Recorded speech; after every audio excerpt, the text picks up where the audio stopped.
और हमारे साथ इस वक्त फ़ोन लाइन पर जुड़ चुके हैं विलियम ओ'नील के मयूरेश जोशी जी। मयूरेश जी नमस्कार, प्रशांत बात कर रहा हूं। बताइए आज वीआईपी पिक में आपकी पसंद क्या है? आफ्टरनून प्रशांत जी। हमारे वॉच लिस्ट पे केई से इंटरनेशनल है। स्टॉक्स ने दूसरे तिमाही में काफी शानदार नतीजे दिए हैं और जो मैनेजमेंट कमेंट्री रही है फ्यूचर आउटलुक को लेके वो भी काफी अच्छी लग रही है। जहां तक ऑर्डर बुक का सवाल है, ऑर्डर विजिबिलिटी अगले कुछ तिमाहियों तक बरकरार है।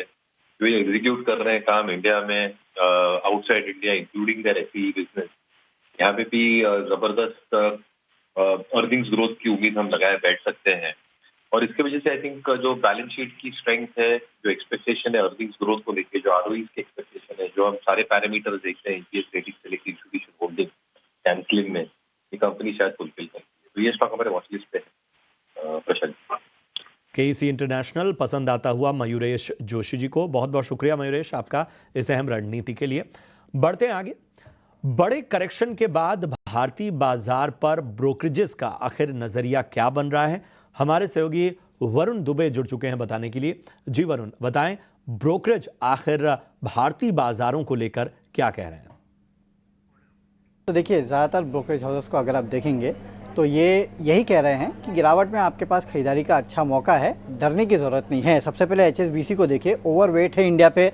इनका सेंसेक्स का 2025 का टारगेट 90,520 का है, यानी कि यहाँ से करीब 15% के आसपास का अपसाइड जो है वो यहाँ पे देख रहे हैं। इनका कहना है कि नो डाउट इंडिया में ग्रोथ थोड़ी बहुत कम हुई है, लेकिन अभी भी काफ़ी कंफर्टेबल लेवल पे है।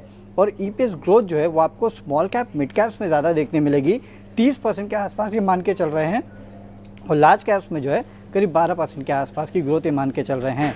सिटी सितंबर 2025 का निफ्टी का टारगेट जो है इनका 25,000 का है और ये देख रहे हैं कि सेकेंड हाफ में जो पब्लिक केपेक्स है उसमें आपको बढ़ोतरी देखने मिलेगी और रूरल डिमांड जो है वो इनको थोड़ी बहुत पॉजिटिव नज़र आ रही है। सीमेंट यहाँ पे इन्होंने अपग्रेड किया है न्यूट्रल से, अब ओवरवेट का कॉल जो है ये बेसिकली सीमेंट सेक्टर पे दे रहे हैं। इसके अलावा फाइनेंशियल्स, टेलीकॉम, फार्मा यहाँ पे ओवरवेट है। अंडरवेट जो है कंज्यूमर डिस्क्रिशनरी, आईटी और मेटल्स पे है। गोल्डमैन की रिपोर्ट जिसका आप जिक्र भी कर रही थी, यहाँ पे ये अनुमान लगा रहे हैं कि निफ्टी एंड ऑफ 2025 तक 27,000 के लेवल छुएगा, यानी कि नया लाइफ हाई जो है वो निफ्टी छूता हुआ आपको नजर आएगा।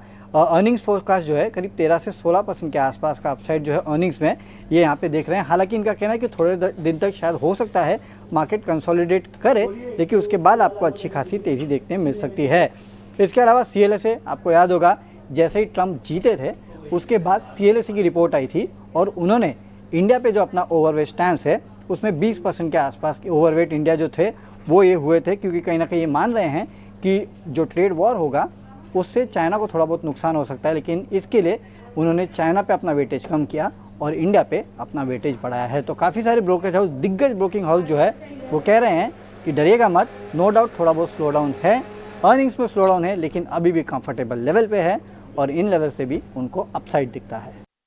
बिल्कुल, तो इन लेवल से भी अपसाइड दिख सकता है। थोड़े समय तक शायद कंसोलिडेशन दिखाई दे सकता है। एफआईआई आउटफ्लोज हो रहा है जिसका इम्पैक्ट भी दिखेगा।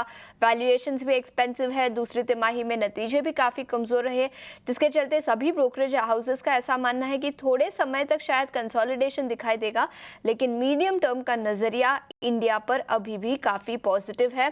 शुक्रिया वरुण, पूरी डिटेल्स के साथ हमारे साथ जुड़ने के लिए।